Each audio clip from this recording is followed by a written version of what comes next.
Hello, this is a guy who likes fanfiction and is too lazy to read, so here is Fire Emblem 3 Houses Only Love Can Hurt Like This Part 1 in audio form. Check the description for the links to the author. Chapter 81, Hot Springs. Ferdinand, this place is. Petra released him, and knelt beside the edge of the pool. This is, she smiled, looking up at him. How did you come to be finding such a lovely place? I was in town the other day, and I came across a merchant selling rare maps. He took the sheet of paper out of his pocket and showed her. I followed it, thinking it would lead to some treasure trove or something. But it led me here, and all I could think about was bringing you here.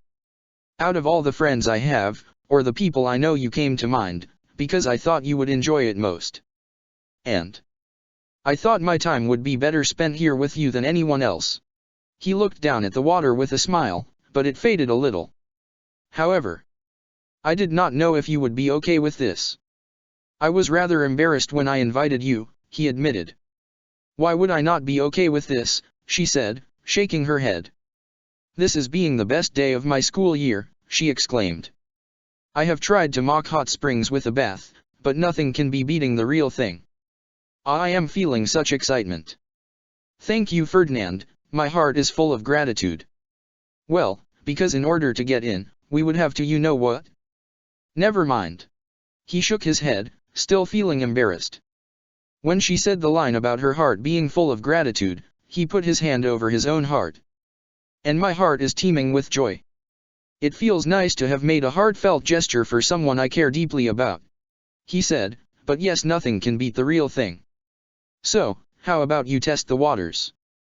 I will turn around. I am a respectful man, I assure you.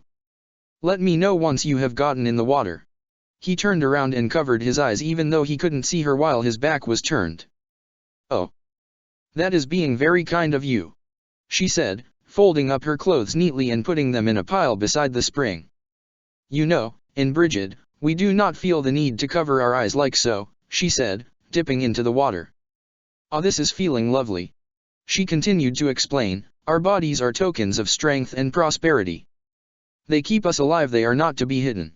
She sat comfortably in the water. Okay. My body is hiding in the water. You can be looking now. She giggled, looking at him as his back was turned. Well, in Fodlan, we do feel the need to cover our eyes. It is common courtesy not to invade one's privacy like that. He kept his hands over his eyes, thinking about her words, and then he turned around, peeking slightly between his fingers to make sure before dropping his arms completely. Is the temperature just right? He bent down and touched his knee. My joints are sore from training this morning. I am sure the water will do nicely to soothe my aches and pains. He paused. Please, cover your eyes. I promise I heard your whole spiel, but still. He took the sword from his belt and neatly set it on top of a big rock. Hopefully the steam does not dampen our clothes too much.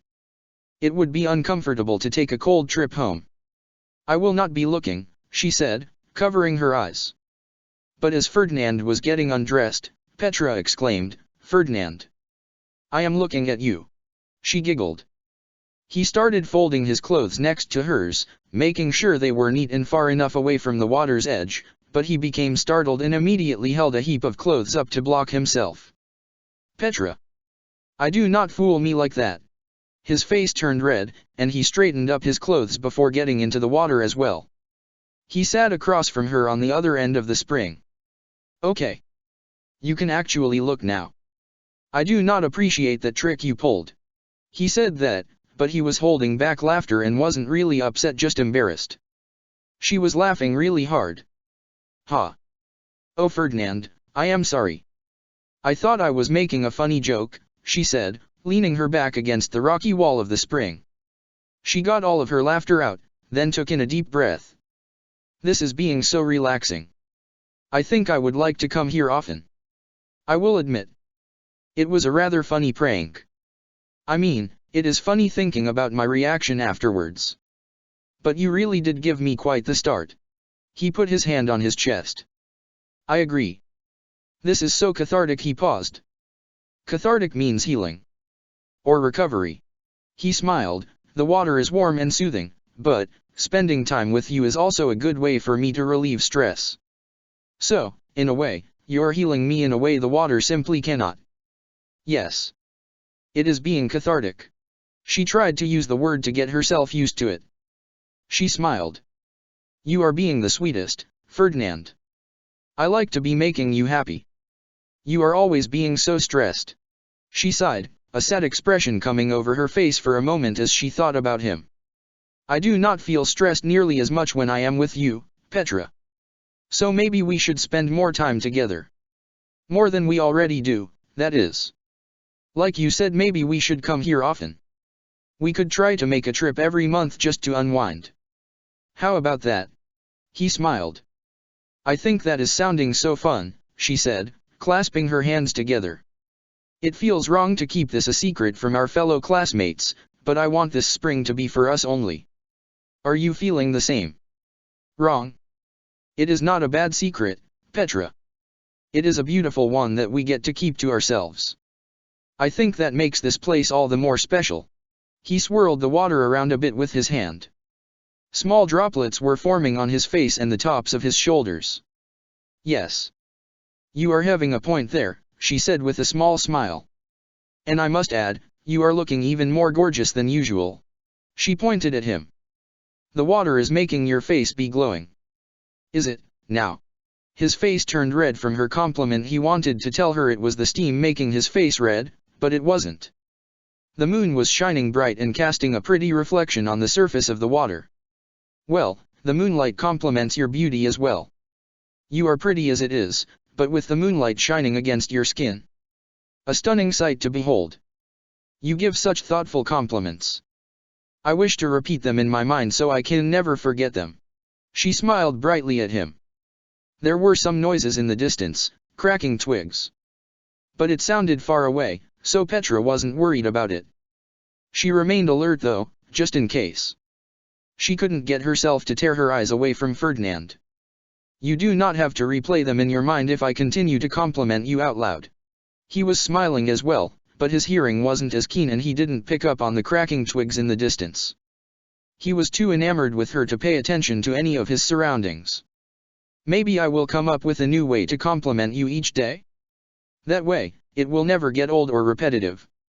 And it allows me to broaden your vocabulary well. I would enjoy that, Petra told him with a single nod. And I can be flipping through my dictionary and find new words to say to you. She seemed to be highly excited about this. There was another sound in the distance. Petra turned to look at the source, then looked at Ferdinand once more. I have a feeling that this will help me better learn the language of Fodlan. She tried to ignore the noise again. We should create a calendar with a new word for each day of the year. Ferdinand laughed, mostly joking, but then he tilted his head. You know what? That is a fine idea. He heard the sound, looking in the same direction as her, but he brushed it off and assumed it must be an animal or something. You already speak it pretty well. I know the nobility presses literacy, but I can understand what you are trying to say even though you are not fluent. As long as we can understand one another, that is what matters. He wanted to get closer to her, but stayed where he was because he was way too nervous to make a move. Petra smiled. I would be loving a vocabulary calendar, she said, putting her hands on her knees and leaning forwards in the water towards him. Today the word is being cathartic. Will you be having a new word for me tomorrow? She asked him. How about I make one for you? I can make a copy for us both, but it would take some time. I could finish out the moons of this year, and then move on to the next. That way, we can each learn something new together. He smiled. Just like the hot springs, it will be our thing. Reserved for us. Yes. The cracking became louder, and Petra finally decided to acknowledge it. Ferdinand, are you hearing that? She pushed herself off the wall and made her way closer to him. The sounds were coming from behind her, so she felt safer relocating. Ferdinand looked past her, now fully picking up on the sounds. He stared at the shrubbery, wondering if there could be some sort of animal nearby. I hear it, loud and clear. Hopefully it is just a little rabbit or something, but would a creature that small be able to make such a loud rustling? He focused on the space that was previously behind her, holding his arm out so that she was behind him a little bit. "Ferdinand, close your eyes if you do not want to see me." She swiftly hoisted herself out of the water, grabbed her hunting blade, and hopped back in beside him. "For just in case something happens," she said quietly. "I don't think we are needing to worry, though." He looked away from her for a moment, then noticed that she was holding her weapon when she was back in. "Be careful holding that in the water. Your grip may be slippery.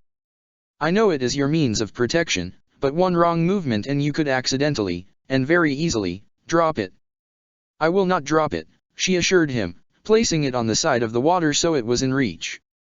"Going back to what you were saying, yes. I am thinking a calendar will make me happy.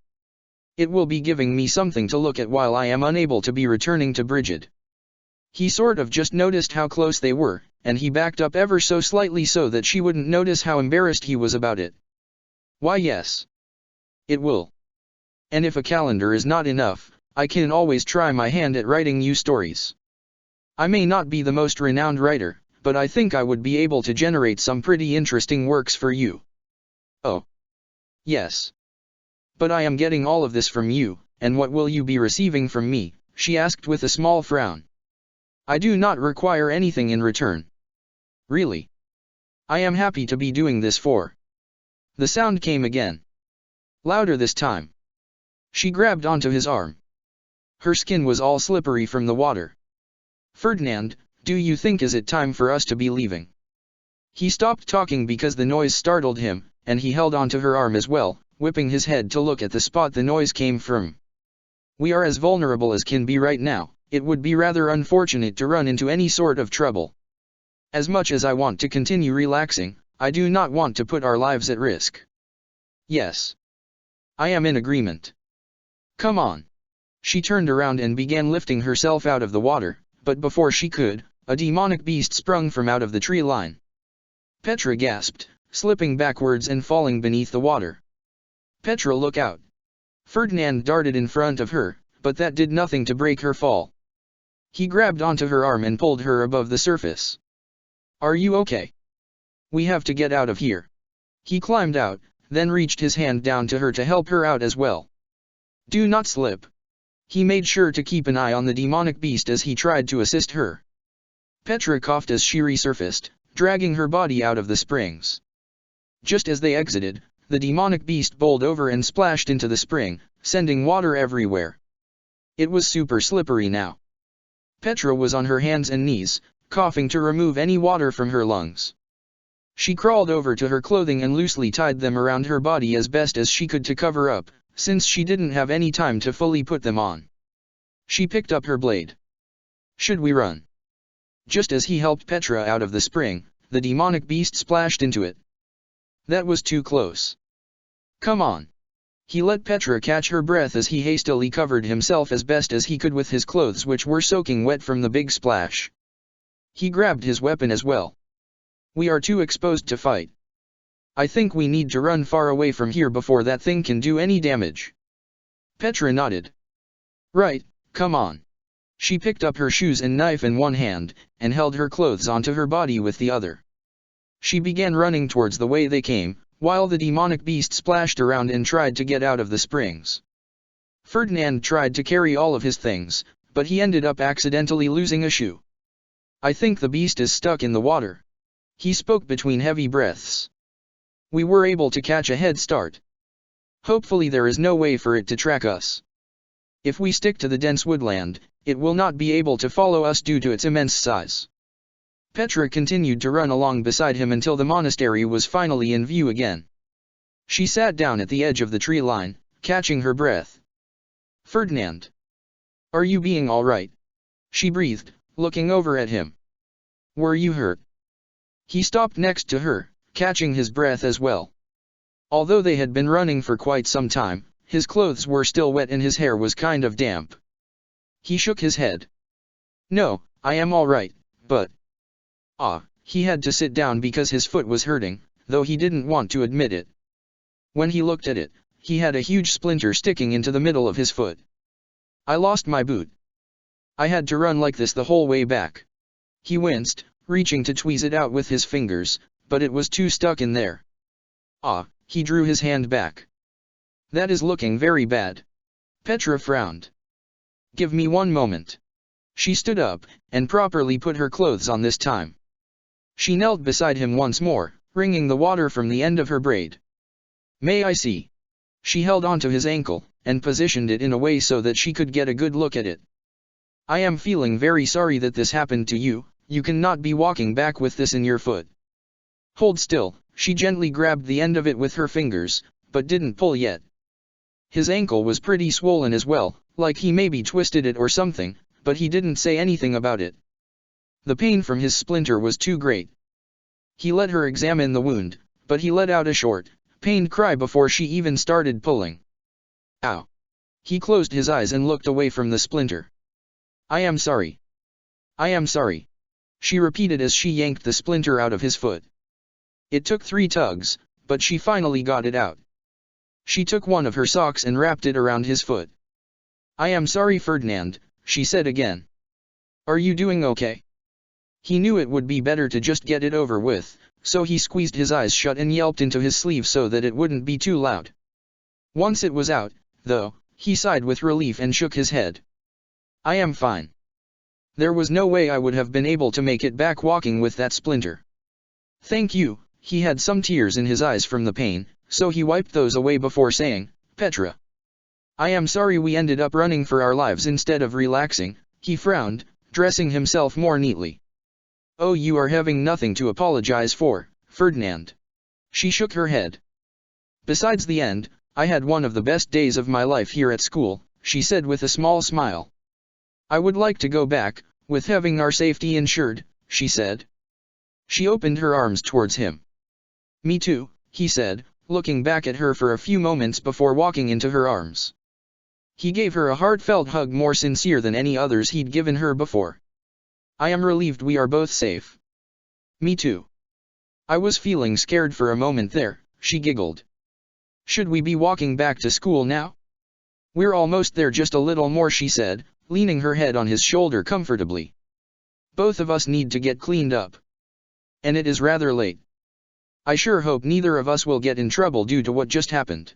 He let go of the hug, but offered her arm so that they could walk back close together. After they entered the school, he escorted her to her room, standing outside the door with her. Please rest easy tonight, Petra. Do not let this mishap keep you from wanting to go on any more adventures with me. Haha, he let go of her arm, but instead took her by the hand and kissed the top of it. Good night to you, my lady. He released her hand, then backed up before limping back to his own room. Oh my! She whispered, her cheeks going pink as she watched him walking away. She turned and entered her room. Her heart was beating quickly in her chest, and she couldn't bring herself to stop smiling. Despite everything the two of them went through today, she couldn't help but feel excited for the next time they might go out with one another. Chapter 82, I Want to Go Home. Meanwhile, Felix had been acting a bit odd lately. He'd been spending a lot of time in his room, and hadn't been training as much as he used to. Sylvain was the same way. Actually, he never left his room since Ingrid came in to talk to him. Coincidentally, there was a knock on Felix's door the next morning, rather early. There was some clanking around in the room for a bit. Give me 1 second. Felix said, eventually opening the door. He didn't say anything, just looked at whoever was standing there. It was Rodrigue, his father. Felix, Rodrigue was expecting to have the door slammed in his face, so he braced himself for it, but continued.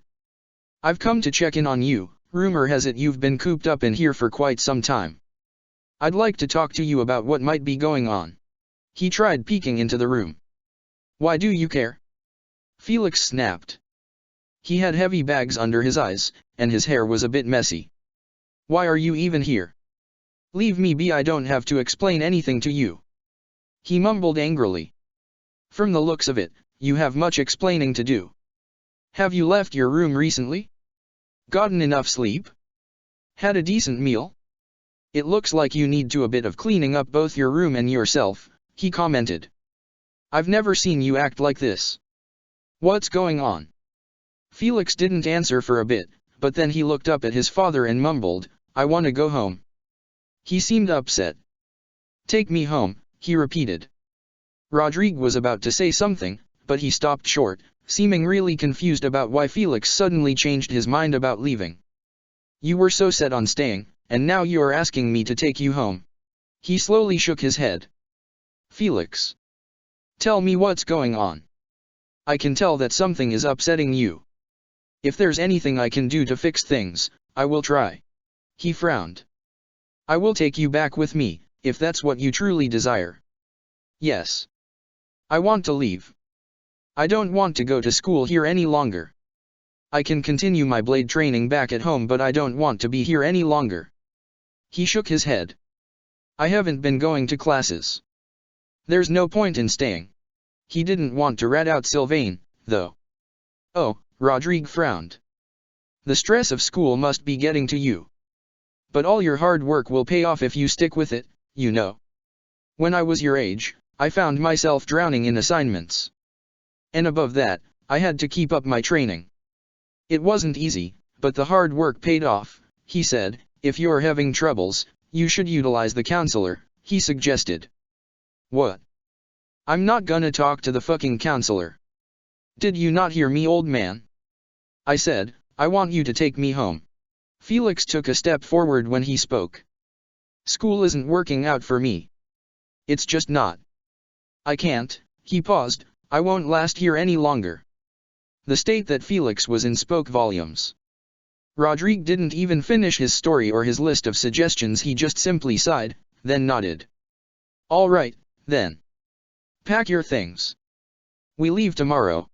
He paused, then added, I care more for your health than for your grades. If you want to continue learning swordsmanship at home, then so be it. I can teach you all I know. But to see my son in a state like this, it pains me. Felix nodded. Thank you. He said, almost at a whisper. I'm looking forward to learning from you, he said quietly. He was trying to keep his door closed as much as possible, but there were a few liquor bottles in sight on his dresser. I'll meet you at the gates before classes tomorrow. I'll be waiting there for. Rodrigue stopped talking, then looked past him and into the room. He pushed past Felix and walked straight toward his dresser, snatching up one of the bottles. Holding it in his hand, he turned to Felix after observing the clutter. What's this? What is all of this? He gestured to the bottles. What are you doing? Those aren't mine. It was obviously a lie. I've just been having a drink every now and then. Kill me for it. He took the bottle from Rodrigue, and tossed it into his garbage can.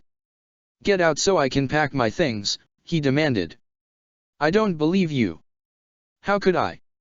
You're in a state of depression and there are liquor bottles littering your room.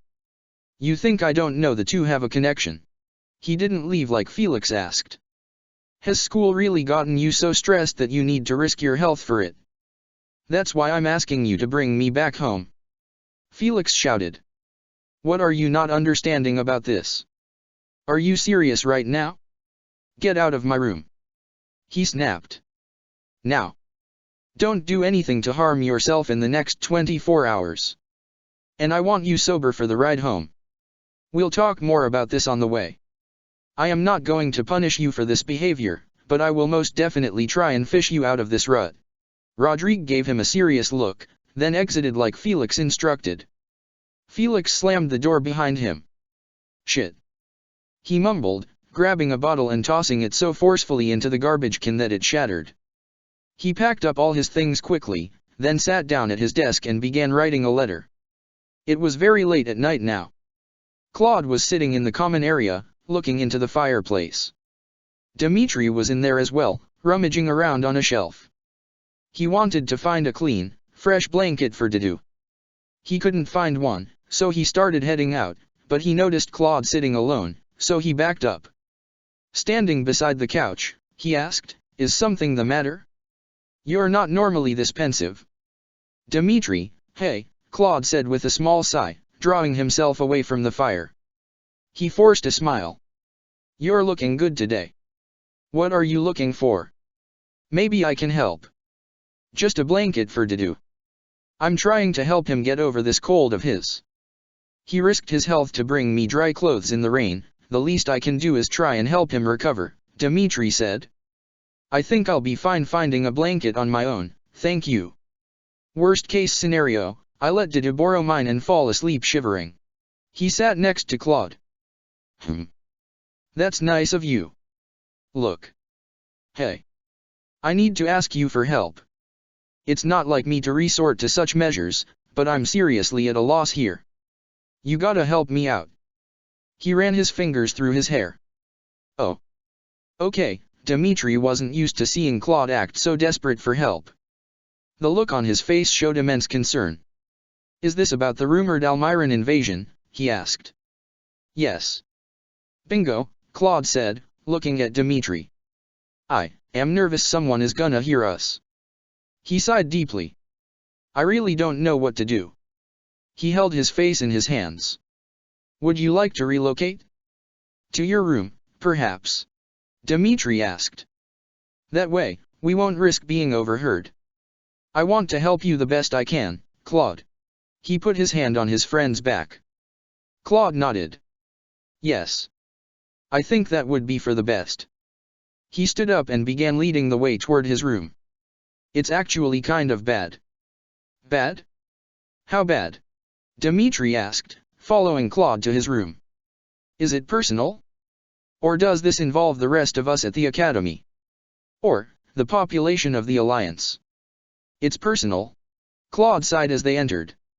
He closed the door behind him, then started speaking quickly.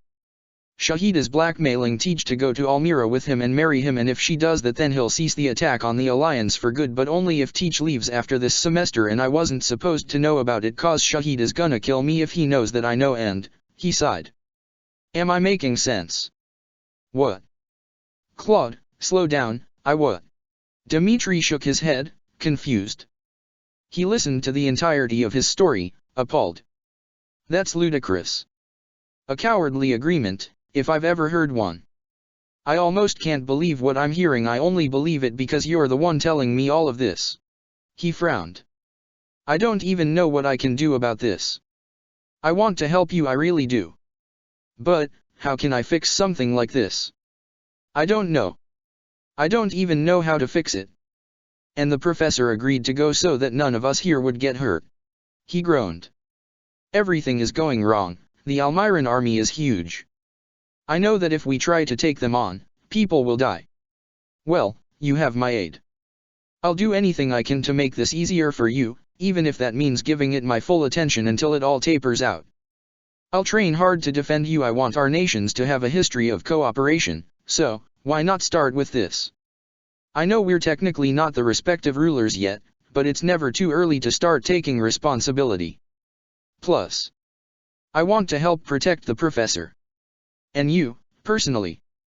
Claude smiled slightly. I knew I could count on you. I have a plan. It's a bit of a crazy plan, but it's a plan nonetheless. I don't want to subject the professor to a life of torment. Not in any way. So, I'm gonna have her play dead. Fake her death so that Shahid has nothing left to fall back on. He wouldn't kidnap a corpse, would he? Claude pointed out. We fight the Almirans like we originally planned. The professor comes back to life during the fight and helps us take down Shahid. He looked at Dmitri with narrowed eyes, as if awaiting an answer. I don't know what I was expecting to hear, but it wasn't that. You're always so full of surprises, Claude. I can never predict what you're thinking. It could work if she's dead, then he'll surely go through with his plans to attack. Because if he can't have her, then he'll want the Alliance, which was his original goal. Hopefully this plan surprises him more than it surprised me.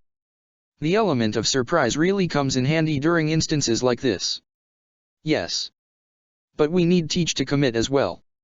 She already disagreed. She doesn't want to put anyone at risk. So on second thought, I think I'm going to lock her up. He smiled. Not forever. Just until we win the fight. She disagreed? Why would she do that? This is a plan that ensures her safety. Dmitri put his hand to his chin. Lock her up. Claude. You can't just throw the professor behind bars. You'll get in trouble for that. What if she's needed for something important while she's locked away? She'll be locked away for just a few hours, she'll be fine. Claude shook his head. And she disagreed because she doesn't want to put all of us at risk. Remember, she'd rather throw away her own life than watch us get hurt in battle. So, I'm going to lock her up. In a perfect world, nobody would have to lose their lives for such foolish reasons. I can't believe the world has come to this. Endless slaughter as a way of proving strength and superiority and change, it drives me mad. Yeah, you said it, Claude said with a small sigh. We need to win this fight, please, he begged Dmitri. We can't allow Shahid to gain the upper hand. If he claims the alliance, he could potentially spread his rule through the whole of Fodlan. We can't let that happen. The only one I'd want leading a unified Fodlan is you, Dmitri said, giving him a sincere stare. I mean that when I say it. You'd be a tolerable, just leader. Edelgard would surely bring Fodlan to its doom. And I'm afraid I wouldn't make a very good leader. But I'm not here to talk about my problems. I'm here to help you. He paused. I'd like to make a promise with you, Claude. Wow. Claude put his hand over his chest. You flatter me, Dmitri. You're not wrong. I would make a great leader. And yes, Edelgard would ruin everything she touches. He chuckled. But you? Come on, you'd be amazing. He told him truthfully. Imagine you and I ruling side by side. Now that's a perfect world, if you ask me. Once Dmitri asked about the promise, he stopped talking and waited for him to finish. Claude, I'm trying to be serious here. Dmitri got a little flustered. He cleared his throat. Anyway. I want us to promise that no matter what hardships we must endure, that we will remain friends. And when I say that, I mean, I want to consider you a friend before I consider you as the leader of a neighboring nation. He held his hand out. I value you, as an individual, more than you know. And no, I mean it, Dmitri. Seriously, think about it. We're both smart leaders. If we combined our efforts, just think of the possibilities. Claude explained. Duh. Of course we'll remain friends. Even if Edelgard takes over the world. He chuckled at his joke, though it was no laughing matter. Dmitri smiled a little. Then why don't we just reunite the kingdom and alliance, just like the olden days? He chuckled. That's reassuring, though, that you'd agree to something like that so surely. Thank you. It feels nice to have your support and to return it as well. Instead of shaking his hand, he gave Claude a hug. Claude's eyes widened, but he didn't hesitate to hug Dmitri back super tightly. I actually think that's a great idea. All jokes aside. After he let go, he patted Dmitri's shoulder a few times. I love you, man. Like, for real cease. Thanks for being there for me when Edelgard will never be. He laughed. Dmitri smiled a little more when Claude didn't hesitate to return his hug. He gave him a friendly pat on the back, then let go. The I love you sort of caught him off guard, and definitely got him blushing, but he felt the same way. Same goes for you, for a lack of more meaningful words. He paused. I love you too, I mean, he said it the most awkward way anyone could ever say that. Claude chuckled. I get it, don't worry. He smiled. But hey, going back to the topic before, you won't tell Shahid that Byleth is actually alive during the confrontation, will you? We gotta be careful not to let it slip. Why would I tell him anything? You can trust me, I promise. Now, if this was Edelgard you were talking to, she would have spilled your secret for her own ambitions, I'm sure. Dmitri sighed. What a mess that would be. They loved to talk bad about Edelgard. Claude nodded. She really would, she's been getting weirder by the day. I haven't talked to her in a while, Claude said. We'll see if she aids us during the battle. But, hey, take this. He pulled a fresh blanket from a basket at the foot of his bed. For your boyfriend. Dmitri took the blanket. Even though it was easy to tell he and Dida were more than just good friends, he was still caught off guard by Claude saying that. He never formally told him that he and Dida were together. Actually, we have decided to label our relationship as a partnership. He held the blanket in both of his arms. But anyway, I better head out now, he calmly said, standing near the door. Thanks for the chat. I wish you a peaceful sleep, he said, knowing he would have what he just wished for his good friend.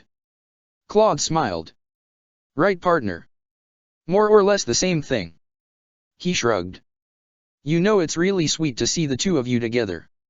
I hope he gets better soon, okay? Claude opened the door for him. Sleep well. If you can't get to bed, come here and I'll help you sleep. Good night. Dmitri smiled. Good night. He slipped out of the room and closed the door, heading to his room to find one more thing to do.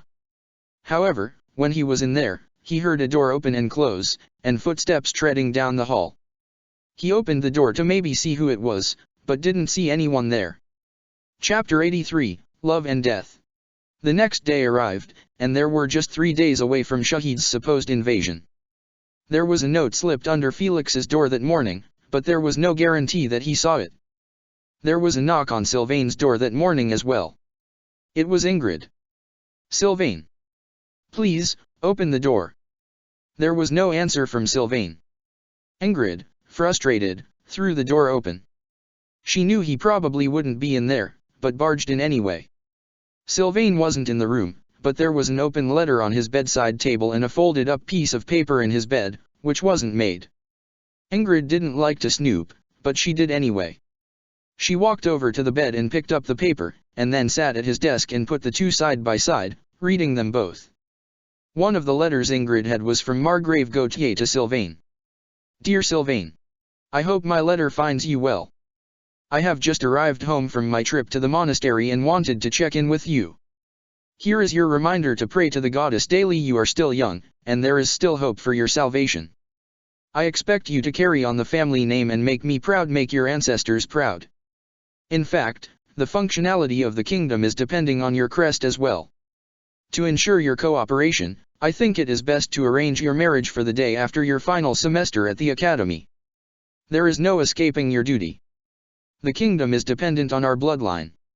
Sincerely, Matthias Raoul Gautier. The second sheet of paper said, to whoever this may concern. I'm no good for anything or anyone. I can't take the pressure anymore.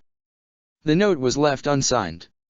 Ingrid read over Sylvain's note a few times before scrambling out of the room. She knew something was wrong, but she had no idea where Sylvain could be. She started panicking, then bolted down the hallway. She didn't know what else to do, so she ended up going to the church. Felix was up at that time as well, holding all of his bags near the gates. He wasn't dressed in his school uniform any longer, and he looked absolutely devastated. Rodrigue approached Felix. Are you ready to depart? He asked, loading up the carriage. Have you said your final goodbyes? Felix replied, I have nobody to say goodbye to. He climbed into the back of the carriage after loading all of his things inside. Rodrigue said, okay, then. We're off. Once we start moving. I am not stopping this cart. He snapped the reins, and the horses started trotting away. Felix sighed, ignoring Rodrigue, and opened the letter he found slipped under his door. He hoped it would be from Sylvain, but also doubted it. The note Felix was holding said, Dear Felix. Where do I even begin? Do I start with where it all started behind the wall of the church? Or do I start from the end, where we fought and split up again? Now you're on your way home, and I'm losing my mind over the fight we had. Over everything I've done wrong. My dad sent me a letter, he's disappointed in me. He didn't say those exact words, but he's gonna treat me like Miquelon if I keep this up. Honestly, I think I'd rather die than end up like that.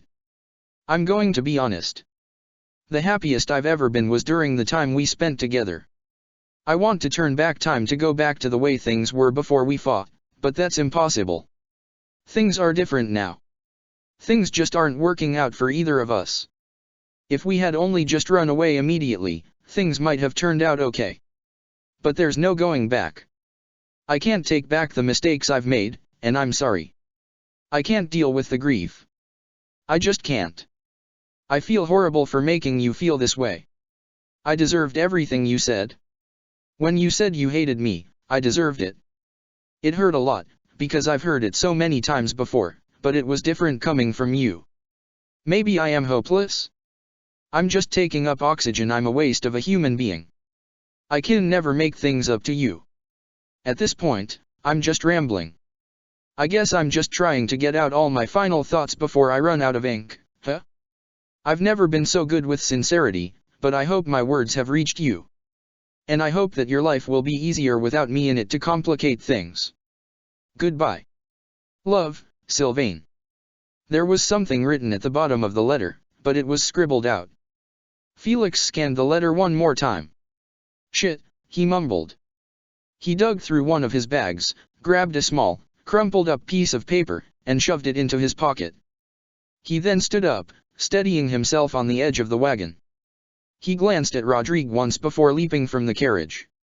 He rolled hard on his shoulder, scrambled to his feet, then sprinted back to the monastery. He didn't once look back. Rodrigue was unaware of what was going on inside of the carriage.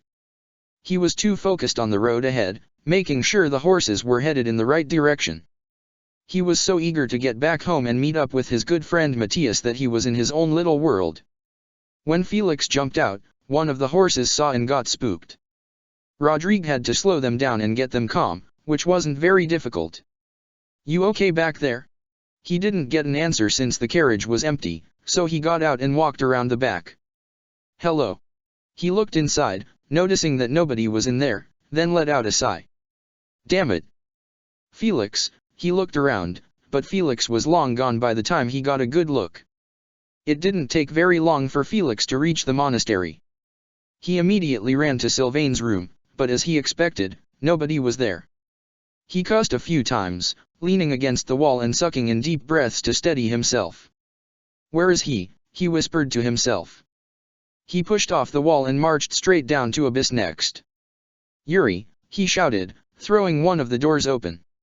It was Constance's room though. "Felix. What is going on? Haven't you heard of Knockdash?" Felix didn't wait around to let her finish. He moved over a few rooms and threw Yuri's door open. Yuri was in his room, looking over some important documents. He carefully read a few lines, then heard the commotion outside, which drew away his attention. "What in the... Is that Felix? Great. He's about to come in here and try to murder me, isn't he?" He sighed and went to go get the door, but Felix busted it open before he could even make it halfway across the room. "What's all this noise about? You could have at least knocked first." He shook his head. "Never mind that. What's wrong?" "Fuck, Yuri, where's Sylvain?" He spoke between breaths. "Where is he? He slipped me a letter. I don't know where he is. Honestly, it might be a suicide note. Who can ever tell with him? Please, just as he down here," he begged for an answer. "Just tell me what you know." "He's not here. Felix, if you've come to me to talk about that whole affair thing. Sylvain and I talked about it. And we agreed that we were both in the wrong, and that we owe you a huge apology.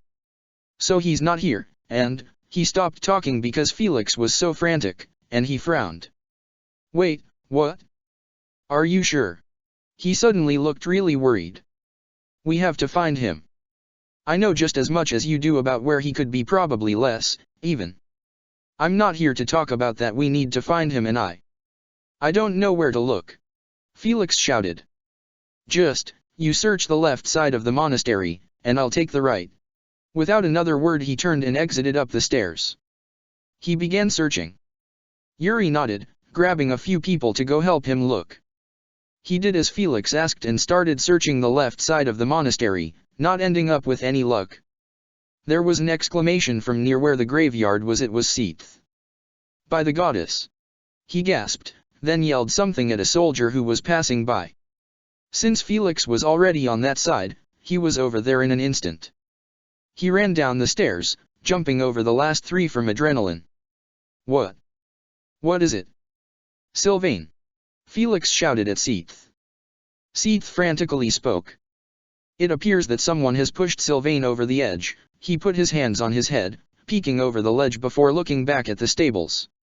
"Or some other terrible accident has happened. I advise you not to look," he told Felix, mortified. What? Felix's voice came out barely as a whisper. What are you? He couldn't finish his sentence. He didn't listen to Seath, and he looked anyway. Sylvain was laying at the bottom of the ravine, face down. It was a little hard to see him through the trees, but it was definitely him. Seath ran up to Felix and pulled him back by grabbing his shirt. Do not duplicate the incident. Stay back. A few Pegasus Knights swooped past and went to inspect the scene and possibly salvage Sylvain. Oh my god, Felix mumbled.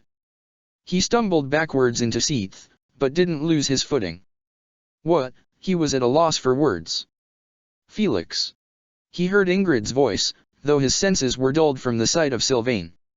She was standing behind them, staring at the scene in horror. Seath backed up a little when Felix bumped into him, steadying him a bit by putting his hands on his shoulders. He was stunned as well. After hearing Ingrid, he turned around. Do not come any closer. I advise you not to look at the horror you may see if you glance down below. You and Felix are to head back to your dorms immediately. Do you hear? No. No, I'm not leaving. I'm not leaving. Felix was panicking so hard. Ingrid walked over to them, and pulled Felix into a firm hug. She looked up at Seath. With all due respect, sir, that is our best friend down there. We're not leaving until we have answers. Answers? What answers? I know just as much of the situation as you do, Seath said, shaking his head. However, I do know that the situation is dire. I cannot say that I expect positive results from this search. He looked over the ledge, then waved to the knights. I don't care. I need to see him. I don't care if he's dead. I need them to bring his body to me. Felix was in hysterics, crying over Ingrid's shoulder. He had his hand over his nose and mouth, as if he was attempting to conceal his tears. Surprisingly, Ingrid was the one who was holding it together. The knights came back up with Sylvain's body and gently set him on the ground. Seath spoke with them for a moment. Sylvain was all scratched up, probably from falling through some trees, and his arm was in a position that shouldn't have been possible. He wasn't moving. Felix broke away from Ingrid and knelt beside Sylvain's body. His eyesight was blurry from tears, but he didn't take his eyes off of Sylvain.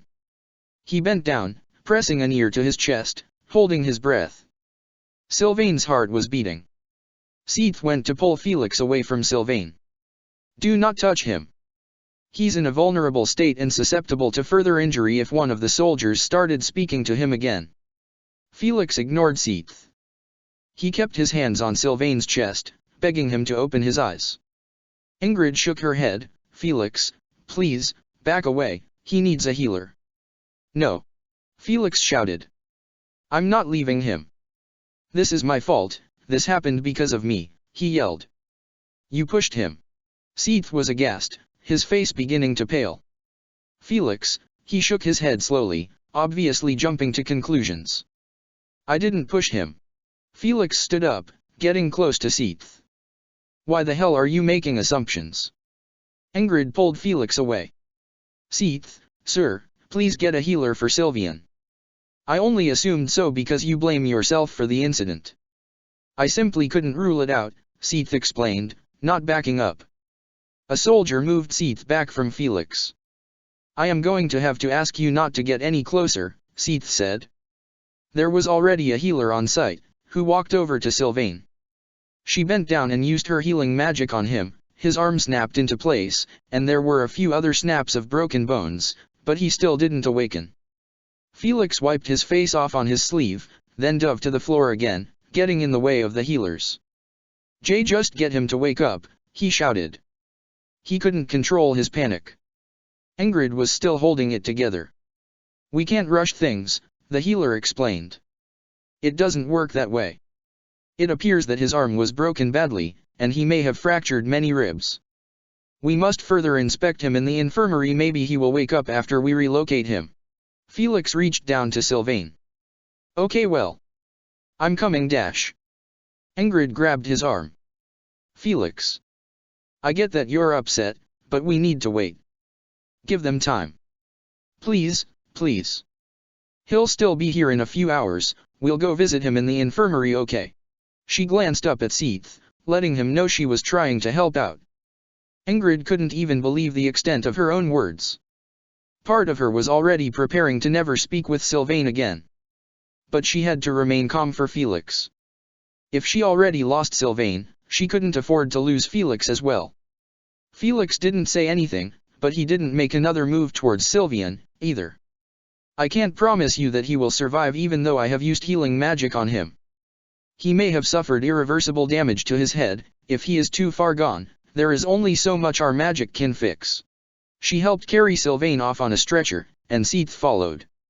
Felix continued to hurl an obscene amount of swear words out as he paced around. Ingrid grabbed onto his arm again. Come, let's go tell Dimitri. Okay. Felix, for once, didn't refuse. She led him to Dimitri's room, even though Felix was still sobbing uncontrollably, and knocked on the door. Dimitri was cleaning his room. He wasn't fully dressed yet. He had on a long-sleeved shirt without his cape. He was planning on just relaxing for once before class, but he would soon find out that it wouldn't be possible. He answered the door, immediately noticing that something was wrong. He stared at both of them, clearly confused and a little scared. Felix? Ingrid? What's going on? He asked, definitely not prepared to hear what would come next. Felix wailed, Sylvain is dead. He dropped forwards into Dimitri's arms. It was very unlike him. Ingrid shook her head. Something happened to Sylvain. We found his body, she paused. It was hard for her to say more without getting choked up. We think he attempted to take his own life. I found this note. She took it out of her pocket, but didn't hand it to him because he had his hands full with Felix. Dead? What do you mean? Sylvain is he? Dimitri froze with fear, then almost stumbled back when Felix fell into his arms. He held on to him, but he became a little unsteady after Ingrid's explanation. Sylvain, no. I never would have guessed. He shook his head slowly, seeming extremely sad. He read the note a few times over, shaking his head. No. He hugged Felix a little tighter, his eyes glossing over like it was just now hitting him harder. I should have noticed. He felt at fault even though he had nothing to do with it. If I would have known, I could have stopped him. He took in a short gasp. Last night, that must have been him walking past my room. He looked sadly at Ingrid. He walked past my room and I just let him go. I should have followed him. I could have. Stop trying to take the fault for him. Felix yelled, but his voice was a bit muffled in Dimitri's shoulder. He was getting his shirt all soggy. This is my fault. I drove him to do this. I said things I didn't mean, we both did, and now, he couldn't talk because he was too emotional. Nobody is at fault here, Felix, don't try to put the blame on anyone. Nothing could have stopped what happened today, all right. Ingrid tried to give them some comforting words. She wanted Dimitri to hold her the way he was holding Felix. She felt selfish for feeling this way during such a grave moment, but when she looked at Dimitri, all she could think of was how badly she needed to be comforted as well. Though Felix was Sylvain's boyfriend, that didn't mean that Ingrid loved Sylvain any less than Felix did. I still feel like I could have done something, Dimitri muttered, shaking his head. He let Felix cry into him. He was devastated as well, so he really didn't mind. Although Ingrid had a point, he found comfort in her words. He seemed to forget all about their moment on the bridge at this moment, though. Was the note the only thing left in Sylvain's room? He asked. He didn't leave anything else behind? Just the note. And then he frowned, not wanting to say what happened. Well, I read the note and I went searching for him immediately. It seemed Seath and Felix found him before I did, she said quietly. We're waiting a few hours, then we're going to go visit him. If you would like to come along. I would. There's no way I would miss out on the opportunity to visit my good childhood friend who just faced death for the second time. Dimitri shook his head. I can only pray that he awakens safely. He was still holding on to Felix. And that he bears no sign of chronic implications. Felix wiped his face on Dimitri's sleeve before pushing him away, a bit roughly. I can't. I can't wait any longer. I need to go see him. Ingrid frowned. Please at least wait until 3 o'clock. Dmitri stumbled back a little when Felix pushed him, but he thought nothing of it. It was normal for Felix to treat him like that. We'll all go at 3. We can meet up in the entrance hall, and walk from there. I'm sure other members of our house will be there to visit as well. His words were sad. I just want it to be us. Don't let anybody else in, Felix told Dmitri.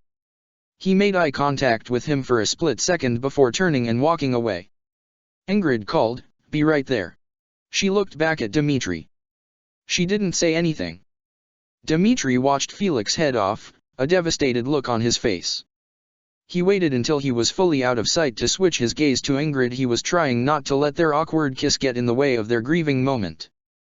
He slowly reached his arm out to her, then took her by the hand. Ingrid gave his hand a squeeze. There were tears in her eyes, but she wouldn't allow them to fall. She looked at Dmitri and said, "Everything is going to be okay," although she didn't believe that herself. "I hope so." Dmitri looked at her, sadly, noticing the tears in her eyes. When she resisted letting her emotions out, he sort of held her hand a little tighter. "You can cry, Ingrid. He's our best friend." He stared at her intently, and then a tear fell from his eye, which he didn't wipe away. "No, I know." Ingrid shook her head. "Felix is in pieces. He needs someone to fall back on." "That's going to be me," she said with a small nod. "I'll see you in a few hours, okay? I'm worried about leaving Felix alone right now." "Thank you, Dmitri." "Really?" She backed up, holding his hand as long as she possibly could, before turning and going to find Felix. He held onto her hand for as long as she needed it, watching her leave. He stood alone in front of the door, feeling too upset to go anywhere at the moment. Rodrigue arrived back at the monastery now, parking the carriage by the entrance. He ran inside. "Felix! Felix!" He frantically started looking for his son. "I demand you report to me at once," he called. Felix and Ingrid were sitting on a bench together just outside the dining hall. Felix had his head in his hands. He had finally stopped crying, and his eyes were red from crying so hard. The only sounds that could be heard from him were stiffened sniffles and small hiccups of catching his breath. Ingrid stood up. "Duke Frildarius? Is everything okay?" she asked, spotting him walking a few meters from them. Rodrigue began to walk over, but stopped when he noticed his son had been crying. "Felix." He slowly approached them, then shook his head. "Never mind me. Is everything okay with you? What happened?" "Felix and I were on our way home, and suddenly the horse became spooked. When I went to check on Felix, he wasn't in the carriage anymore." "Did you have a last-minute change of heart, son?" Felix didn't answer him. Ingrid explained, This might be hard for you to hear." She handed Rodrigue the note that Sylvain sent Felix. "We found Sylvain's body. It seems that he jumped and tried to take his own life," she said, swallowing between words so she wouldn't get choked up. "He's currently in the infirmary." "What?" Rodrigue put his hand up to his mouth, and his eyes widened. "He attempted to take his own life? But why?" He looked back and forth between the two of them. "I need to alert his father at once." He started off, briskly. Ingrid watched him go. She sat beside Felix again, waiting, until the clock chimed at 3 p.m. They made their way to the infirmary, waiting for Dmitri. Felix had finally stopped crying, but he looked like he hadn't slept for weeks. Dmitri met up with them, then started walking alongside them. "Have either of you heard any news? Positive or negative?" "Because I haven't," he said as they neared the doors to the infirmary. There were two nuns talking outside. One of them was telling the other about how Sylvain committed a huge sin by trying to take his own life. Dmitri heard as he walked past, clenching his fists tightly and shooting them a short glare before continuing. Sylvain was resting in the same bed as before. He had his arm wrapped up in a cast. There were some slim bandages patched across his face and arms, and they had one of his legs slightly elevated. In addition, he was propped up on many pillows. There was no sign of him being conscious. Felix shoved past Dmitri and Ingrid and leaned over at Sylvain's beside. His hands shook as he cupped them gently around Sylvain's face. "Sylvian," he spoke quietly. He didn't say anything else. He just stared. Sylvain didn't move. He just breathed, his lips slightly parted. Ingrid walked up behind Felix and looked sadly down at Sylvian. "He looks horrible," she whispered.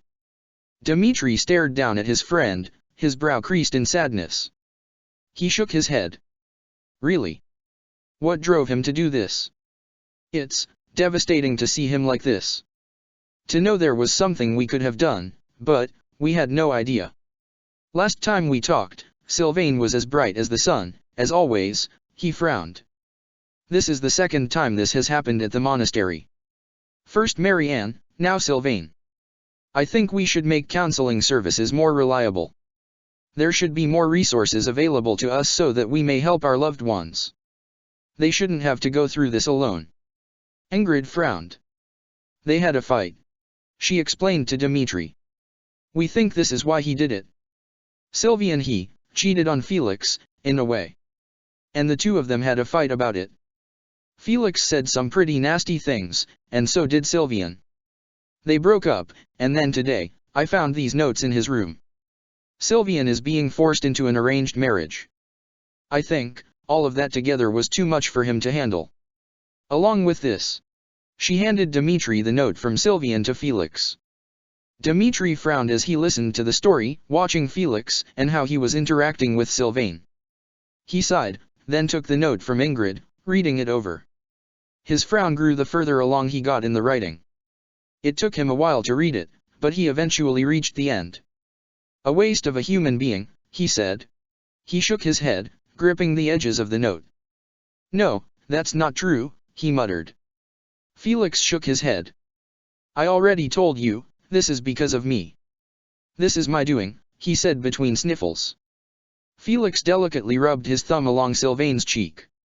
Ingrid took the note back from Dmitri. "All we can do now is be there for him. More than we ever have before," she said. Felix shook his head. I'm not leaving this room," he told them. "I'm not leaving." Ingrid nodded. "I know," she said, glancing over at Dmitri. "He's closer with you than the rest of us. If anyone should be the person to comfort him when he awakens, it's you, Felix," Dmitri said. "He needs you. And you need him." He stared at the two of them, then brought his attention back to Ingrid. It was a little hard for him to look at Sylvain at the moment. "How long do you reckon it will take him to wake up?" A medic overhead and answered for him. "Hard to tell. He must have hit his head. We're treating him for a severe concussion. By the looks of it, the trees and dense shrubbery broke his fall. He wouldn't have survived if he fell straight down. It was a miracle he survived. The goddess must have decided it wasn't his time yet." She walked away. "He's going to be okay, and that's all that matters," Ingrid said softly. "I can't believe he would act so rashly and do a thing like this." Felix picked his head up and looked at the two of them. Does he even want to see me anymore?" He seemed to be thinking about everything all at once. He continued, "I was the one who drove him to do it. Why would he want to see my disgusting face after everything that happened? He's always been the one to act on a whim. There's no denying that," Dmitri said, "but this? I want to know how long he's been mulling this over." He answered Felix, "I have a feeling that he'd be glad to see you. To know that you're the one remaining at his side through all of this. Nothing about that note gave me the notion that he doesn't care for you, Felix. Quite the opposite, really. I just hate that it was something like this that brought you back to him. It's depressing. I don't care. Seriously. All I need is for him to be okay." Felix snapped at them before plopping himself down on a wooden chair beside Sylvian's bed. Ingrid frowned. "We know he's okay, Felix. He is. He's going to wake up. He's been through a lot in the past 24 hours. We need to give him space dash." "Space." Felix stood up, pointing at Ingrid. He seemed like he was about to yell, but instead, an apologetic look washed over his face and he sat back down. "Let him stay with Sylvain," Dmitri told her. Honestly, the last thing Sylvain needs right now is isolation. When he wakes up, Felix will be there to comfort him. Not that we wouldn't be able to provide him comfort. I just think, he trailed off. Anyway. Ingrid, if you need anything, I'll be there for you. Just, so you know. He gave her a reassuring look. Right. Yes. I understand, Ingrid replied. I think. Maybe I need to be alone right now. I'm sorry. Let me know as soon as Sylvain wakes up. Please. She said, I just need to think. She turned her back, but didn't leave yet. Felix looked at her, then looked back at Sylvain. Ingrid finally exited the infirmary. Okay. You'll be the first to know besides Felix, I'm sure. Just. Please let either of us know if you need anything. We're here for you. Dmitri told her, watching her head out. He put his hand on Felix's shoulder. I'm going to head out as well, like I told Ingrid, if you need anything, let me know. Okay. Will you be alright sitting here with him? Felix nodded quietly. I'll be fine, he mumbled. I'll let you know when he wakes up, he said, still not taking his eyes off of Sylvain. All right. I do have some work to finish up. Life doesn't stop just because something devastating happened, he sighed, giving Felix a little pat on the shoulder to comfort him before heading out. A lesson I know all too well, he muttered to himself as he left. Felix watched Dmitri leave. For some reason, he wanted to beg him to stay, and tell him that Sylvain was worth a break, but he didn't. He leaned his forehead down to rest gently just beneath Sylvain's left shoulder, and closed his eyes. If it were anybody else, Felix would have told them that they were weak for taking the easy way out, that they were a fool for doing such a thing. But it wasn't just anyone else. It was Sylvain. It always had been Sylvain. Felix couldn't bring himself to think of anyone else. And at this rate, he never would. The clock ticked on. As the sun moved across the sky, the lighting in the infirmary changed until the torches among the walls were ignited for light instead. Occasionally, the medics came over to check Sylvain's vitals, but for the most part left him alone with Felix. Felix, sometime between the hours, had dug through his one bag that he had grabbed from the carriage when he ran away, and took out Sylvain's uniform jacket. He wrapped it around himself as he leaned his head up against his hand, and drifted in and out of sleep, keeping his eyes on Sylvain every time he woke up again. It was around 11 at night when Sylvain moved a little bit. It was just the slightest shift of his uninjured arm. Chapter 84, Promises. When Felix noticed Sylvain move, he felt every ounce of sleep leave his body, and he leaned forward. He covered his own mouth with his hand, not getting his hopes up too much. There was a long moment where Sylvain remained motionless, but after a while, his arm moved again and he took a deep breath, slightly shifting his head. His face scrunched up a little while his eyes were closed, almost like he was experiencing some discomfort, then his eyes slowly opened halfway. He stared up at Felix, and once he realized where he was and what he was seeing, his lip quivered and tears flooded his eyes. He felt around for Felix's hand beside him. Oh God! Sylvain! Felix whimpered, immediately standing up. Sylvain's jacket fell from his shoulders and draped over the chair he had been seated on. Felix leaned over him, taking his hand in his. He placed his other hand gently on Sylvain's cheek. He stuttered for a while, trying to form a sentence. The only thing he was able to say was, "Are you okay?" Sylvain didn't directly answer Felix's question, and weakly held onto his hand. "Why am I here? I'm supposed to be dead. Why am I?" His voice became too choked up to say anything else, and he started quietly crying. "And no you dash," Felix sighed deeply, shaking his head. "You're not dead. Sylvain, why the hell did you do that? What? What is wrong with you?" He didn't raise his voice though. Sylvain managed to talk, sounding strained through the tears. "What isn't wrong with me?" he quietly said, which just made him cry even harder. He clutched Felix's hand. "Stop. Sylvain, just stop." Felix couldn't stop himself from crying either. "I'm sorry. This is all my fault. I shouldn't have said those things to you. I'm so stupid," he brought Sylvain's hand up to his lips and kissed it multiple times. Promise me you'll never do something like that again. I don't care how sad you get. I don't care how much you're hurting. Never throw away your life again. He kissed his hand one more time. Promise me. Right now. Sylvain closed his eyes, looking pained again. I promise, his words came out almost at a whisper. He took a few deep breaths to steady himself, then opened his eyes again. I'm sorry, his voice shook, but his promise and apology were both sincere. You should be sorry, Felix said quietly. He sat with Sylvain in silence, until he was finally able to stop crying. He added, you know I'm never leaving your side from now on, right? I can't. He spoke in a low voice. It kills me to think, that even for a second, you genuinely thought I hated you. Sylvain kept taking deep breaths, trying to keep himself from crying anymore. He never let go of Felix's hand. I believed you, he said. I deserved those things you said. They were all true, he said. I'm just a screw-up, why am I here, Felix? Because I can't live without you, Felix replied. I can't, he shook his head. Please let's run away. We can. I don't care about school. I don't care about our fathers.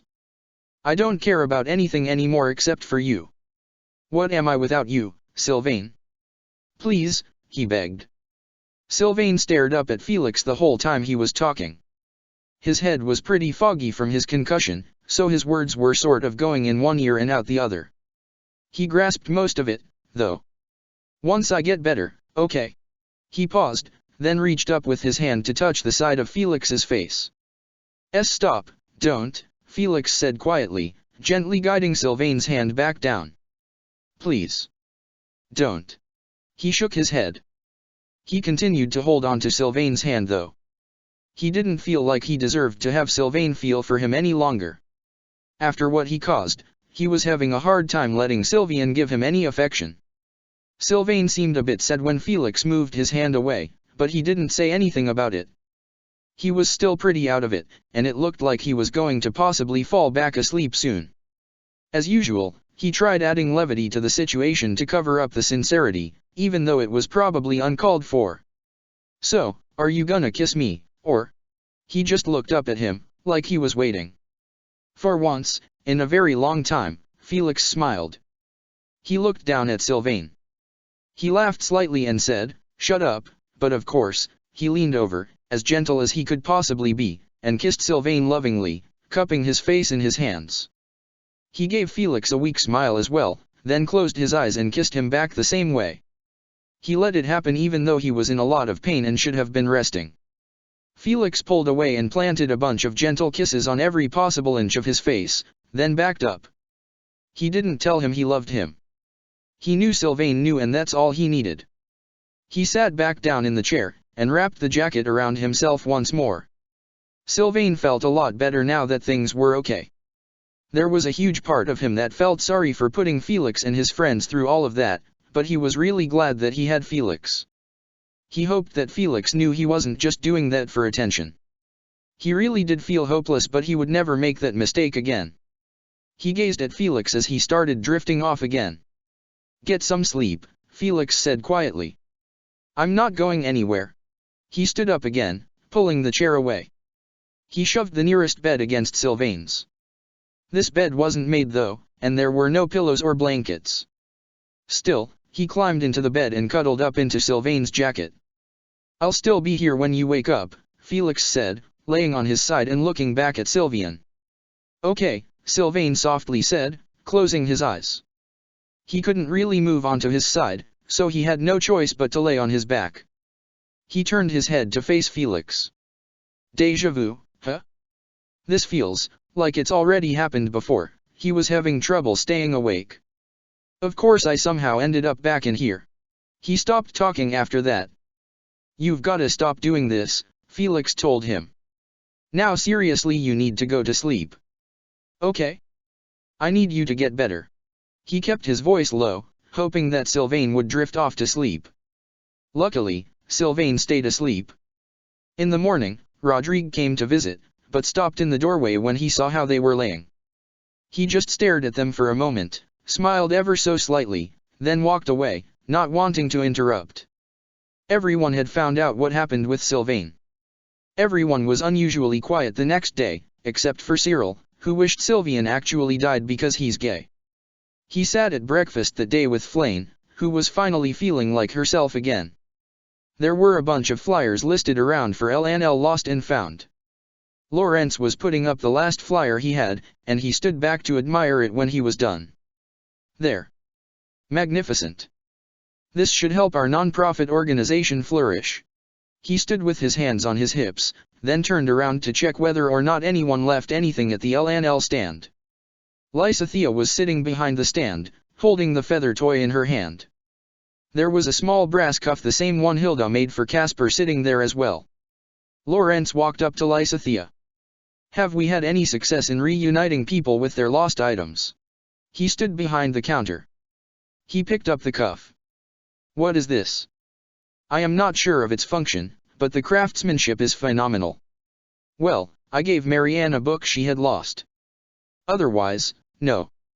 Nobody's come around to find anything, she said with a small sigh. Are the posters not enough to catch the attention of the student population? There is not much more we can do in terms of advertising. Lawrence shook his head. Casper walked past, and the stand caught his eye. He looked at a few of the items. These for sale? Oh. Hey. I have that same exact cuff. He excitedly pointed to it, obviously not knowing that he lost it. Lysithea looked up at him. Casper, this is a lost and found. Are you serious? It's yours. You lost it, and we brought it here for the owner to take it back. She sighed. How irresponsible can you be? Oh. Casper grabbed the cuff, then put it on. Well, how was I supposed to know this was a lost and found? I'm glad this ended up here, then. I didn't even notice it was gone. He laughed. Yeah, you could have just read the sign, Lysithea said, pointing up towards the sign she had made. Well. Thanks for stopping by, she said. No problemo. I'll probably be back. Casper gave them a little salute, then started walking. Meanwhile, Cyril was causing a bit of a fuss in the dining hall. Felix had walked in to grab breakfast for him and Sylvain, causing Cyril to say some nasty things. Ha. Yeah. I did hear about what happened to Sylvain. Cyril was talking loud on purpose. Casper was passing by when Cyril was being a jerk in the dining hall. Dimitri was there as well, making himself some breakfast. Cyril's comment made him upset, so he walked over to him, trying to look intimidating. At this point, who hasn't heard? Especially with you going around and talking about it. Choose your words carefully, Cyril. Yeah. People think it's sad, don't they? Cyril chuckled. Hey, it's hard wanting to live when you're such a disappointment. Cyril's little friends chuckled, but their laughs sounded fake. Flane stood up. Cyril. You are not being a good friend. She frowned. This drew Felix's attention. He stood beside Dimitri and looked down at Cyril. Are you being serious right now? He narrowed eyes. Cyril turned to look at them. Hey, if I was gay, I'd jump too. He laughed. Felix grabbed Cyril by the back of his shirt and yanked him off the bench he was sitting on, throwing him hard to the floor. Ow, hey. Stop. Cyril yelled. I don't see how you find pleasure in poking fun at other people's misery. Your crass behavior will get you nowhere. Sylvain is a good friend of mine. I will not tolerate you mocking his struggles. Dimitri was about to go get a teacher, but Felix caught him off guard by beating up Cyril. He gasped, F. Felix. Stop. That's quite enough. He wasn't one to talk though, because he did the same to Edelgard during the Battle of the Eagle and Lion. Felix flipped Cyril over so that he was face up, and kneeled on his stomach. He beat him across the face with a closed fist several times. A circle formed around them, and people were cheering for Felix. Cyril deserved this. Flane hid her eyes. Ah. This is inappropriate behavior. Brother. She shouted for Seath. Cyril whimpered, trying to use his hands to block the hits, but Felix was way too strong.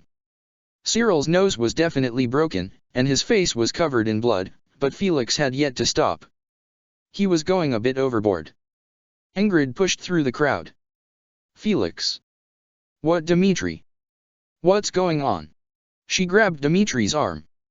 To her own surprise though, she had no desire to step in and stop Felix. Dmitri didn't notice Ingrid until she held on to him. Cyril was mocking Sylvain. I was about to try and get Felix to. Casper ran over. Hey. Break it up, you two. Break it up. He grabbed Felix and yanked him back really hard to try and get him to stop clobbering Cyril. Felix toppled backwards off of Cyril, and rose to his feet. He didn't even look to see who had pulled him off. Felix's hands were covered in blood, and his hair was all in his eyes. He was breathing heavily, looking down at Cyril. He honestly didn't care who heard him at the moment. Next time you won't live to see the next day. My boyfriend has absolutely nothing to do with you. Cyril was all curled up like a fetus, sobbing. The crowd started murmuring instantly, saying things like boyfriend. And, are they a thing? And, I told you so. Casper wasn't afraid to fight Felix if he had to. He knew that Cyril was being a little goblin, but didn't want Felix to go overboard. Damn, Felix, you really got him good, he looked between Cyril and Felix. Dmitri walked over to Felix. Come on. I think it would be best if we left him alone. He looked around at all the chattering people. Did you mean to say that in front of everyone? Dmitri quietly asked him. Felix wiped the hair from his eyes and looked at Dmitri. I don't care any longer. As soon as Sylvain recovers, we're leaving. We're not gonna be here anymore, there's no reason to hide, he said, watching as Cyril stood up and ran out of the room, wailing. Felix huffed. Sylvain is hungry. He wants French toast, he said, kinda just ignoring everything that just happened. Right. Dmitri nodded, then sighed. Why don't you bring him some? He couldn't ignore what just happened, even though Felix was acting like everything was normal. Raphael was sitting down at one of the tables with a huge stack of French toast and sausage all smushed together. Felix nodded, and walked away from Ingrid and Dmitri. He made 2 trays of food, then exited the dining hall. He went back to Sylvain's bedside, his hands still covered in blood. He set the trays down on the bedside table. I'm back. Sylvain was still laying with his head propped up. He had his eyes lightly closed since the beams of light coming from the window were bothering him. He opened his eyes when Felix came back, though. Did you bring the French toast? He smiled a little, but it was immediately replaced by a look of concern. Whoa, wait. What happened here? He looked at his bloody hands. Cyril was being a jerk. He said some things about you and I. Felix said with a small sigh. Not a big deal. He got what he deserved. He pointed to the other end of the room. I'm gonna wash up. Before Sylvain had a moment to answer, he left. He washed his hands, making sure they were perfectly clean before returning and sitting on his own bed. Oh. Well. I'm glad you took care of it. Sylvain seemed a little upset, but watched Felix leave. He started eating his French toast, thinking about how it was the comment Cyril made that drove him to hurt himself in the first place. He tried not to look so down when Felix came back. Felix began eating his food silently beside Sylvain. All he could think about was how badly he wanted things to change. He wanted it to be just him and Sylvain, somewhere far away from school. He regretted not running away when they had the chance to. Sylvain finished his food, accidentally getting syrup and powdered sugar on the front of his shirt. He sighed. Ugh, you've gotta be kidding me. My least favorite thing about being bedridden is the mess. He started brushing himself off, but just got stickier instead. Oh, Felix said, putting his own tray down. Let me help. He leaned over and began unbuttoning Sylvain's shirt. His face went all red as he slipped it up and around Sylvain's shoulders, careful not to hurt him. He was obviously flustered, and his eyes kept flitting down to sneak looks at Sylvain as he finished taking the shirt off. He bundled up the syrupy shirt, and picked up Sylvain's uniform jacket. He was a little selfish though, and wanted to keep the jacket for himself. Hang on. Felix put the jacket back on his own cot, then made his way to the fresh infirmary laundry table and picked up a boring white short-sleeved hospital shirt. He returned to Sylvain's side, but didn't help him put it on yet. He just kinda looked, and cleared his throat nervously. Then again, it probably was my fault for picking a messy food. But he could have done that himself, but he let Felix do it anyway. Well, wouldn't it be weird if anyone walked in on this? He laughed, obviously just trying to make Felix blush even more. Also, he didn't tell Felix, but he wanted him to know that he could keep the jacket. He noticed him staring. What? Sylvain smiled, giving him a look. You think I can't see you blushing like that? Maybe I spilled food all over my shirt on purpose just for a chance to. The door opened, and he stopped talking, looking off to the side to see who it was. It was Laurence. He just sort of gave them a strange look and stood in the doorway. Felix was half reaching over Sylvain, with one hand resting on his chest. He stood back up, still holding the clean shirt in his hands. He looked over at Laurence, narrowing his eyes. What? You have something you wanna say? He snapped. Sylvain waved at Laurence. Laurence said, actually. I was coming to fetch some antiseptic spray to bring to the training grounds. Someone there has asked me to aid them after sustaining an injury. He looked at them for a moment before looking in the cabinet, rummaging around. Once he found what he was looking for, he turned back around. If you thought I was coming in here just to judge you, you are mistaken. I am beyond that. Right. Felix folded his arms. So what's up with these insulting looks you keep giving us? I still remember that day at the training grounds, he responded. So why are you staring, if not to judge? Insulting? Me? TCH, never. Like I said, you're mistaken. He said, I wish you luck and prosperity. Both of you. That is really all I have to say. He took what he came for and left. Sylvain waited until he was out. Okay. Is it just me, or was that really weird? Yeah. That was odd, Felix said, sitting back down on the bed and holding the new shirt in his lap. I feel as if he's lying about something. I don't really know. He watched the door where Laurence just exited. Maybe he was just trying to be nice. But every encounter I've had with him has been rather unpleasant, now that I think about it. Sylvain sighed. When I saw him walk in, my head started to hurt. Maybe that's just from thinking about all of my annoying encounters with him? Or, maybe it's my concussion. He closed his eyes. No, I think it was the sight of him. Felix chuckled. I had a strange run-in with him too. Back at the training grounds. He was being weird and questioning me about our relationship. So I clobbered him in a duel, he explained. Did he say things like that to you before? No. I think someone's a little jealous that you get all of this to yourself, Sylvain said. What can I say? I'm irresistible. But I'm off limits to anybody but you. So. Sucks for Laurence, right? He laughed a little, but then put his hand to his head. You know what? I think maybe that was my head injury telling me to cool it. Felix sighed. You need more rest. Here, at least let me help you dress. Unless, you're fine like that. He cleared his throat again, averting his eyes. I'll get out of your hair if you don't need anything else. I don't know, Felix. Am I fine like this? He put emphasis on the word fine, but just ended up laughing. Gimme my shirt, please.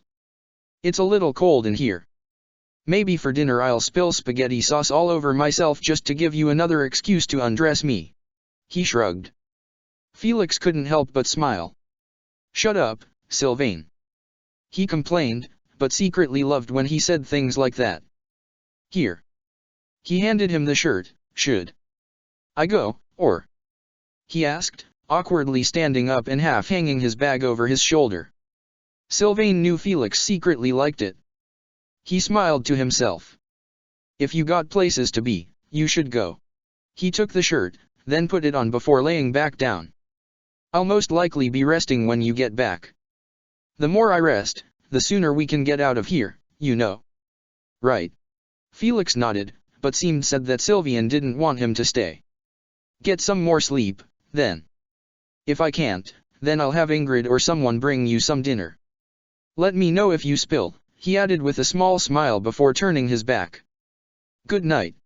He sounded as if he was going to say something else, but he didn't. He grabbed Sylvain's coat, along with his bag, and headed out of the medical room. Chapter 85, Date with a Friend. Ferdinand wandered into the library, heading straight for a shelf in the back. He reached for a book and flipped open to a page before he even sat down, taking some notes on a separate sheet of paper once he was seated. He occasionally muttered "Moraha" to himself as he wrote. Petra was about to walk over to him, but Constance approached him before she had the chance. Ferdinand. Hello, my fellow noble. Constance exclaimed. How is today treating you? Lovely, I would hope. Oh. Constance. Nice to see you. He asked, how are things with House Novelli coming along? The revival of your house, I mean. I have been meaning to say, things cannot be easy for you, can they? To go from noble to commoner like that? If you need any assistance, do not be a stranger. For I, Ferdinand von Aegir, am here to assist you in all affairs, he proudly announced. You are joking, right? Tell me that was a jest. She seemed to be offended by his words. Did I tell you I wanted to talk about that? No. I did not. I only offered you my assistance, Constance. He seemed confused about how he could have offended her. That is just what came to mind when you approached me, is all. I did not want to talk to you about that, she shouted. And now, I do not want to talk to you at all. Goodbye. She turned and began walking out of the library. Wait. No, Constance. He got up, and his chair made a screeching sound as he did so. He followed her. I did not mean to offend you in any way. The opposite, in fact. I just wanted to offer you camaraderie. She turned and looked at him. Then do not bring up such sensitive topics, she said angrily. From now on no talk of House Novelli. She pointed at him. You hear me? None. I'm not trying to be insensitive, but it is something you talk about quite frequently on your own. Why is it different if I speak of it? I am genuinely curious, he told her. Did I not just tell you to hold your tongue? Ugh, you are going to give me a headache. She shook her head. I am sorry, Ferdinand replied. My sincerest apologies. He sighed, frowning. Were there other matters you wanted to discuss? He asked. I was going to invite you out for a cup of tea. Looks like that's not going to happen anymore, she said to him sadly. You were going to invite me for tea? Constance. You know tea is my favorite, how could I refuse? If you will still have me after my slip-up, I would love to join you. Really? Fine. I will trust that you won't speak of it any longer, she said, walking out of the room. Come along now. Petra watched Ferdinand, smiling slightly at the sight of him. She couldn't hear what they were talking about. I can assure you I will only discuss topics you are comfortable with. He gave her a friendly smile. Speaking of tea, what is your favorite blend? He walked alongside her, trying to make up for the offense he caused her. He didn't notice Petra. Bergamot is my favorite, she said, leading the way out into the gardens. She sat down opposite of him, and began pouring him a cup of tea. It seemed she had already prepared it. Really? Interesting taste, Constance. I tend to favor the fruit blends myself. He pulled out her chair for her, then sat across from her. It appears you have prepared the tea beforehand. How very hospitable of you. He smiled, wafting the scent of the tea toward him with his hand. A delightful aroma. Nothing like the joy of tea time, am I right? She smiled. Ah, I absolutely love having tea, she exclaimed. You know, Ferdinand, you look exquisitely handsome today, she told him. I always try to look my best, he said, waiting for his tea to cool just a bit. You look quite ravishing yourself. Not to mention, you are rather chipper despite our recent conundrum. He took a very small sip of his tea. It was still too hot, but he didn't show that it hurt when it burned his tongue. She was smart and waited to drink hers. Well, what can I say? I'm having a fabulous hair day. She giggled.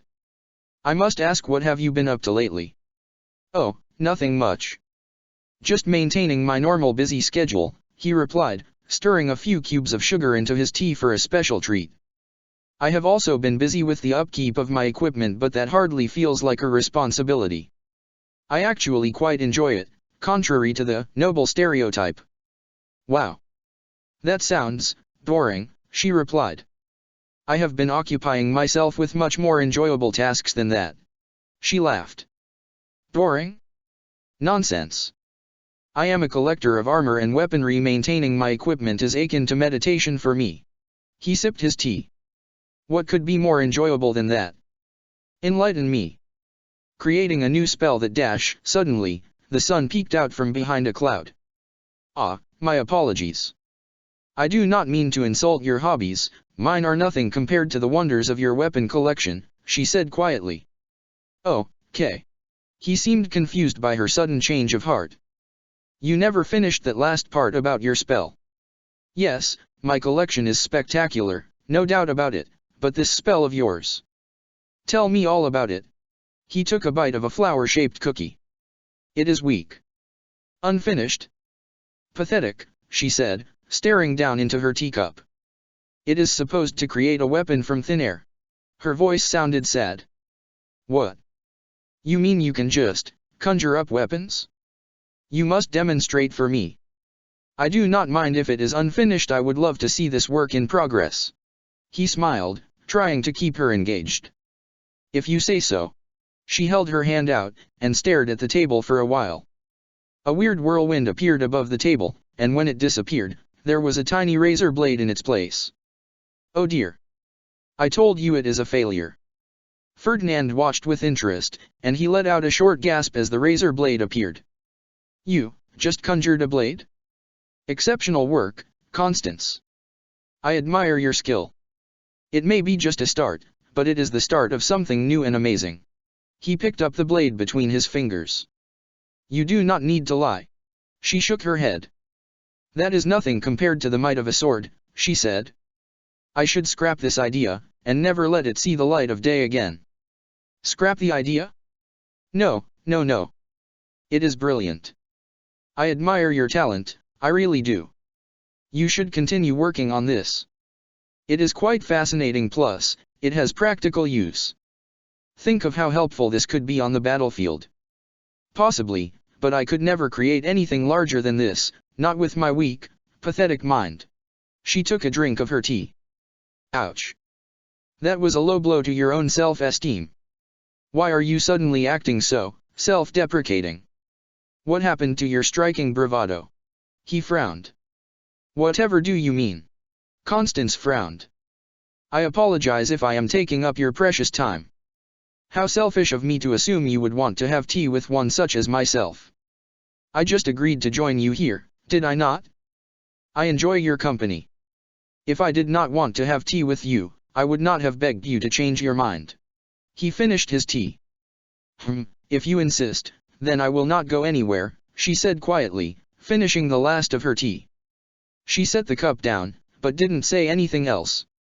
So somber, he frowned. Constance, I certainly enjoyed the tea, but if there is something wrong, you can talk to me. I apologize if your sudden drop in mood was caused by something I said. Wrong? Yes, everything is wrong with me, Ferdinand.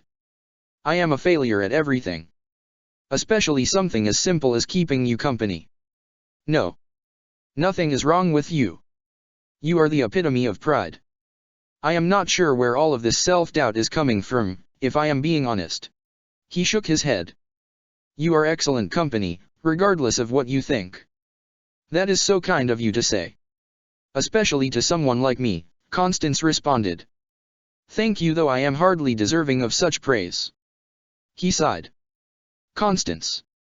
Enough talking down to yourself. I still know not the cause of your dulled state. Either change your attitude, or tell me what is going on. He really wanted to know. He leaned forward in his chair a little, standing up.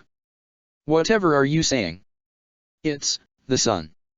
I don't like it, was the only thing she explained. Please, do not feel so inclined to lie, and ask questions that you don't care for the answer to. The sun. You are acting like this just because of some sweet sunshine? Well, I suppose you are underground most of the time. He looked at her for a moment, then started backing up. Wait here. I will return shortly. He told her to stay by holding out his arms a bit, then he turned around and started briskly walking away. After about 10 minutes, he returned, holding a closed parasol. He offered it to her. Here. Take this. It was dark purple with lavender and black accents, and extremely beautiful. It looked very expensive. No. I cannot take such a thing from you. Really? She shook her head. A gift like that would be wasted on someone as pathetic as I, she said, holding out her hand with her palm facing outwards. No, I insist. This is a gift from me to you, a heartfelt gesture geared towards your well-being. He handed it to her, closing her hand around it so that she would take it. Will you try it out? He asked.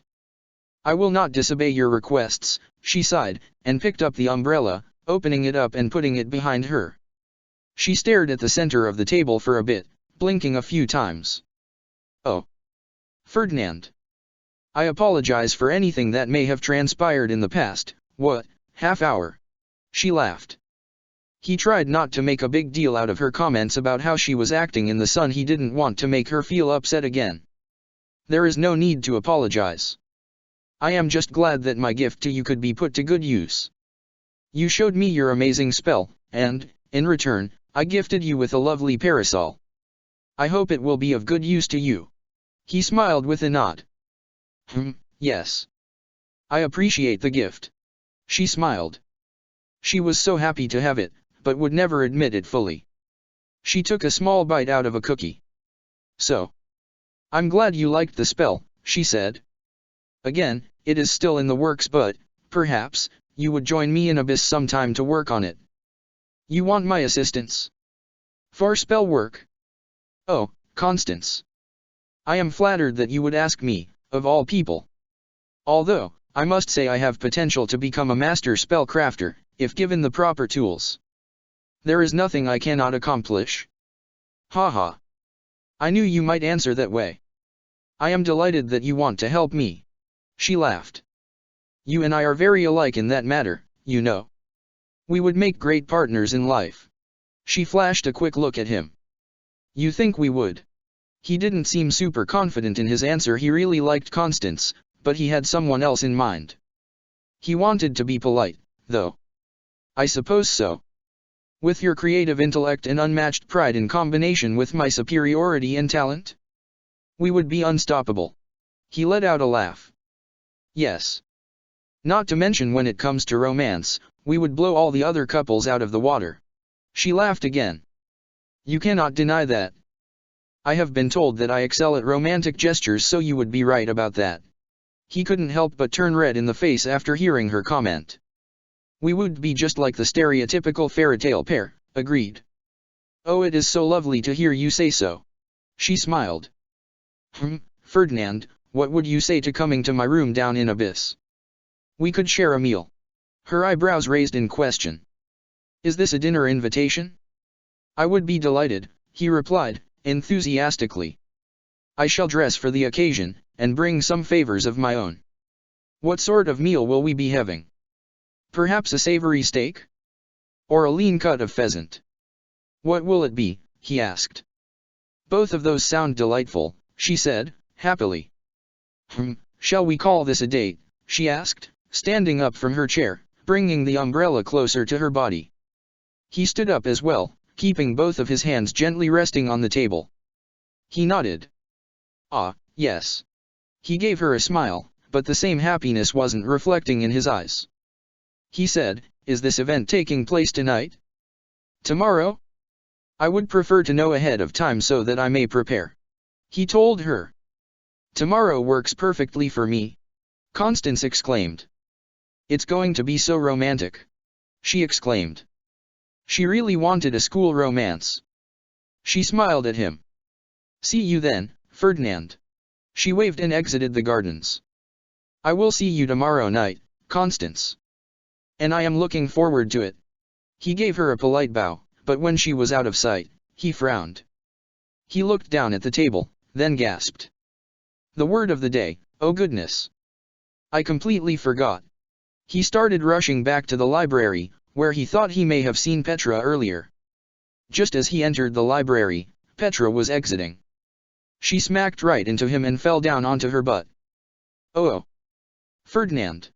She looked up at him in surprise. Check the description for the links to the author.